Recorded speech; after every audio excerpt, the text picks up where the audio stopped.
With the busy fall season already in swing, you might be looking for wholesome, convenient meals for those jam-packed days.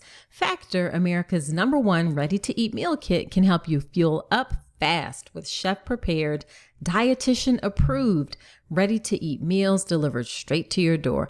You will save time, eat well, and stay on track with your healthy lifestyle. These meals are really great to help you nourish yourself well during your pregnancy, and having delicious, nutritious meals in the postpartum period will free up your time and allow you to focus on settling into motherhood and getting to know your sweet new baby. Listen, I have a family of snobby eaters, okay? And all 4 of us loved these meals. We went with the vegetarian versions, and I'm not lying. Every single one of them was delicious. Head to factormeals.com/Dr. Nicole 50 and use code Dr. Nicole 50 to get 50% off.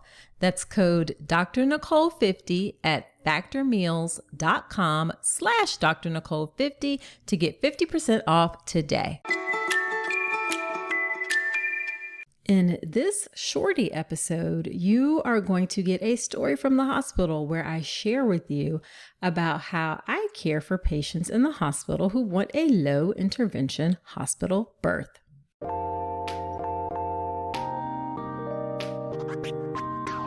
Welcome to the All About Pregnancy and Birth podcast. I'm Dr. Nicole Calloway Rankins, a board-certified OBGYN who's been in practice for nearly 15 years.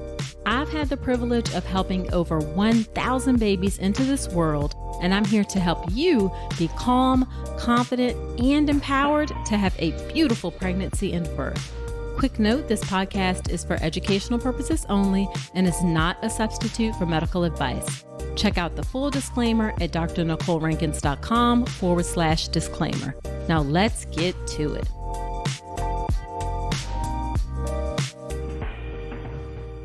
Hello there. Welcome to another episode of the podcast. This is a short episode. These shorty episodes are like 10 minutes or so where I just talk about a topic really briefly. And in this episode, I am going to give you a play-by-play description of what happened when I cared for someone who wanted a low intervention hospital birth. Now, of course, whether you are a new listener or a returning listener, I am so glad that you are spending some of your time with me today. All right, so let's hop into this low intervention hospital birth and how it unfolded under my care. And I want you to know this because I want you to know that low intervention hospital birth is possible. I want you to know what it looks like.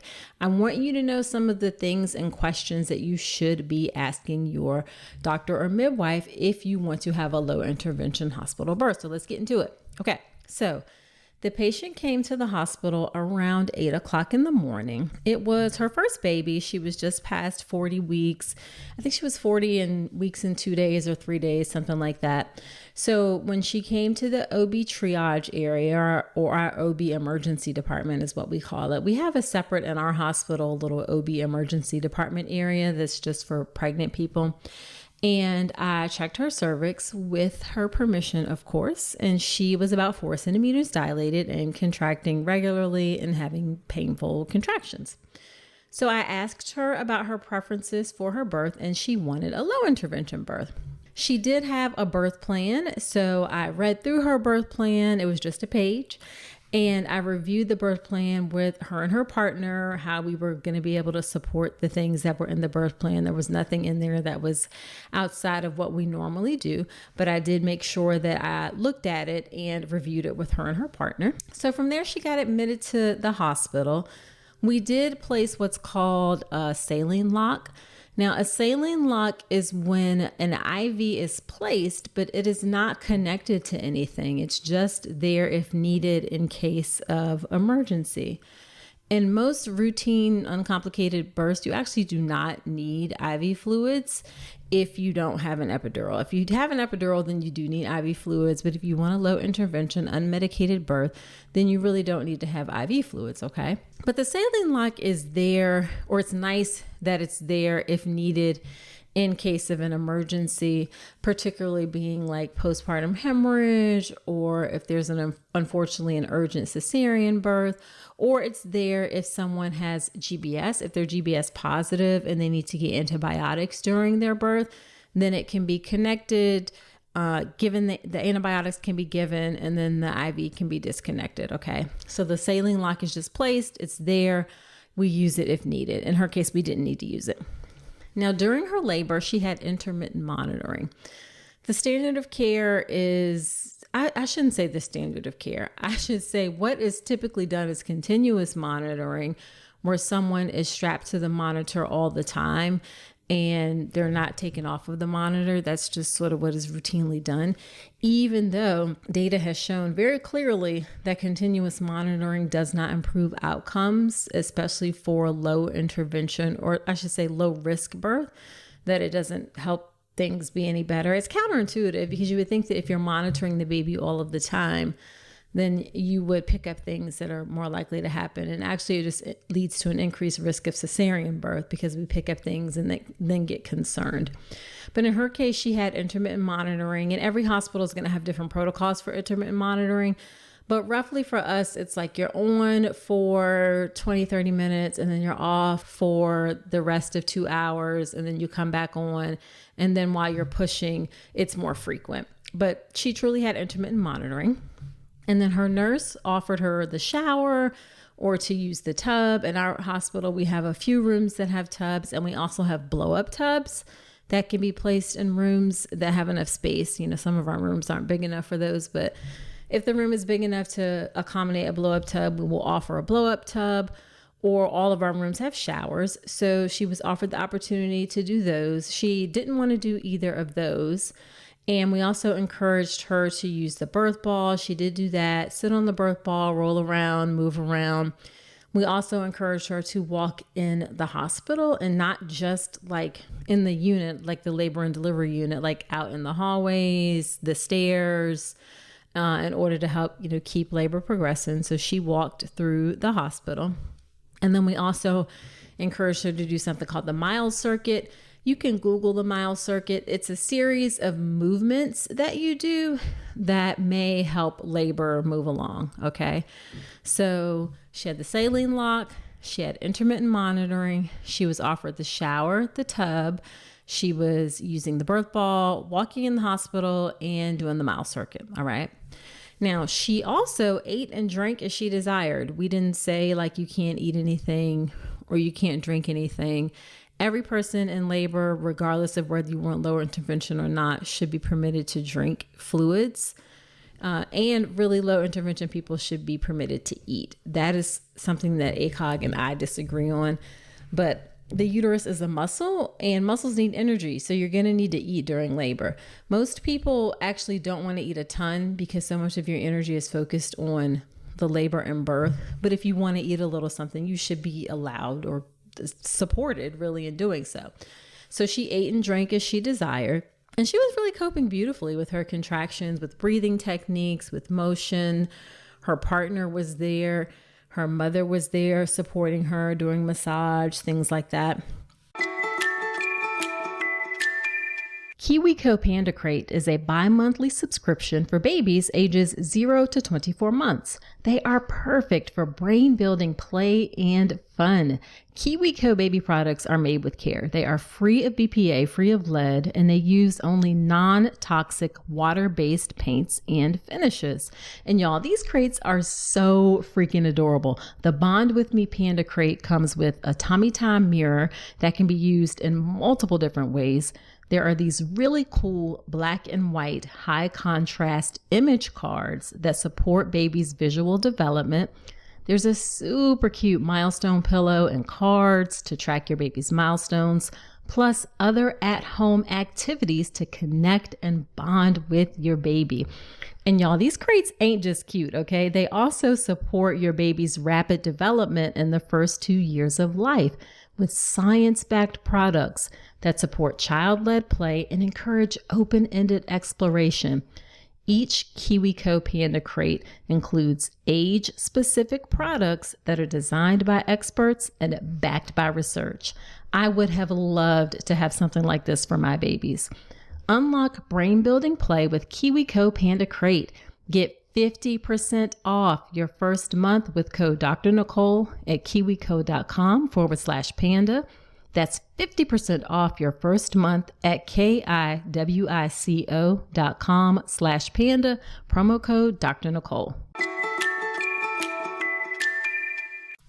And then we could see and feel her contractions, that they were getting closer and more intense. Okay.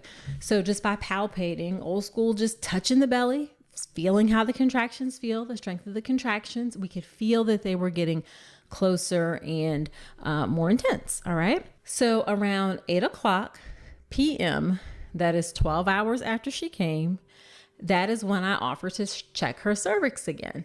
Now, I know for some of the healthcare professionals or OBs and midwives, or maybe not midwives, but OBs are like 12 hours. Like, you didn't check her cervix for 12 hours. No, I did not offer to check her cervix for 12 hours because she was chugging along just fine. There weren't any issues or concerns. Okay. So I offered to check her cervix at that 12-hour mark, and she did want to be checked. And at that point, she was 6 centimeters. Now, you may hear 4 to 6 centimeters in 12 hours and be like, oh my gosh, that's terrible. That's not a lot. But sometimes it takes a while to get from 4 to 6 centimeters. 6 centimeters is when you're in active labor. And then after that, things go a lot faster typically. So that is not atypical that it took that amount of time to get to 6 centimeters. So at that point, I let her know that she was transitioning into active labor and that things were probably going to start picking up, and that she should just let us know when she felt the urge to push. All right. So when she felt like, okay, hey, something's coming, I feel like I really, really want to push, which is what happens when you have a low intervention or unmedicated birth. Now, after that, her water broke at some point. I don't know what time it was between 8:00 and when she started pushing, but at some point her water broke. And then she started pushing at around 11:30 p.m. So from 8:00 in the morning to 8:00 at night, she went from 4 to 6 centimeters. And then from 8:00 at night to about 11:30, she went from 6 centimeters to completely dilated. So that's a perfect demonstration of how that active part of labor, those 4 centimeters after that, tends to go faster. Roughly, it's going to be about a centimeter an hour, maybe a little bit longer. So she started pushing at 11:30 p.m. and she pushed in the position that she felt comfortable. We offered for her to push on her side or on her hands and knees, but she happened to feel best sitting up in the bed, like slightly reclined, and she felt comfortable pushing like that. And she pushed how she felt her body was telling her to push. So we didn't do any counting or anything like that. We supported, we encouraged her, but she pushed how she felt her body was telling her to push. And she was doing great. Baby was coming along just fine. Also, while she was pushing, I used warm compresses on her perineum that can help prevent tearing. And then also used olive oil as a moisturizer to help, just create moisture there and help the baby slide on out. Okay. So we use straight up just olive oil in our hospital. So warm compresses, just warm washcloths with held right on the perineum in between contractions. So I just hold my hand there with the washcloth and then put the olive oil on to help create some lubrication. So she pushed as she felt like she wanted to push, and she gave birth shortly after midnight. So she pushed for just about half an hour. So not long at all, just about half an hour. And as the baby came out, the head and the shoulders came out, I said, reach down, grab your baby. And she reached down, grabbed her baby, brought her baby up to her chest for immediate skin to skin contact. And I routinely do delayed cord clamping. So delayed cord clamping was done as well. Now, she did have a vaginal tear. It was a 2nd degree tear, which is pretty common. Vaginal tears can be 1st, 2nd, 3rd, or 4th degree tears. 1st being the most minor, 4th being the most severe. Hers was a 2nd. It was really common. And that did require some stitches. So I used some lidocaine to numb up the area, did the stitches. And she had that beautiful, beautiful low intervention hospital birth. So what I want you to take from this is that low intervention hospital birth, again, is possible. But you really need to ask ahead of time what that could look like in your hospital, because what I described does not happen in every hospital or with every doctor or with every nurse. So if this is something that you desire, then you really need to ask, what does low intervention birth look like in your hospital? And then, of course, you absolutely need to educate yourself about the options. This is where good childbirth education is going to come in. Of course, I have the birth preparation course. That's my online childbirth education course. You can check it out at drnicolerankins.com/enroll. I actually have a special whole entire section on unmedicated hospital birth specifically, and what you can do in order to have an unmedicated hospital birth. But there are lots of options for childbirth education out there. Maybe you want to take an in-person class, or, maybe someone else's voice resonates with you. I am not like saying you have to take my class. I just want you to take something. That is what I am saying, is that you have to take some childbirth education. It is so, so important. You're not going to get educated in your doctor's visits. Those visits are like 5 minutes, and they may hand you a pamphlet or something like that. But you need to do that childbirth education so that you are well informed about your options, and you can talk about it ahead of time and really be ready and prepared and planned for your hospital low intervention birth. In this case, she happened to come in to me as a doctor and as a hospital and a nurse who supports low intervention birth. Okay. So she may not have needed to, I'm not going to say she didn't need to do the preparation ahead of time, because of course you do, but she didn't need to have to fight to advocate for that. And the sad reality is that not everybody has that, and you're not going to know unless you ask the appropriate questions. My hope is that you don't need to do all of that and advocate and things like that, but the reality is that you may have to. All right, I'm going to get off my soapbox now. Okay, so there you have it for this short episode. Share it with a friend. Sharing is caring. It helps me to reach and serve more pregnant folks. I'm on a mission to serve millions and millions of pregnant people, so I would love your help in doing that. Also, subscribe to the podcast in Apple Podcasts. Leave a review in Apple Podcast. It helps others to find the show, and I love to hear what you think. You can also let me know what you think by sending me a DM on Instagram. You can also follow me there and get more great pregnancy and birth information. I'm on Instagram at Dr. Nicole Rankins. So that's it for this episode. Do come on back next week, and remember that you deserve a beautiful pregnancy and birth.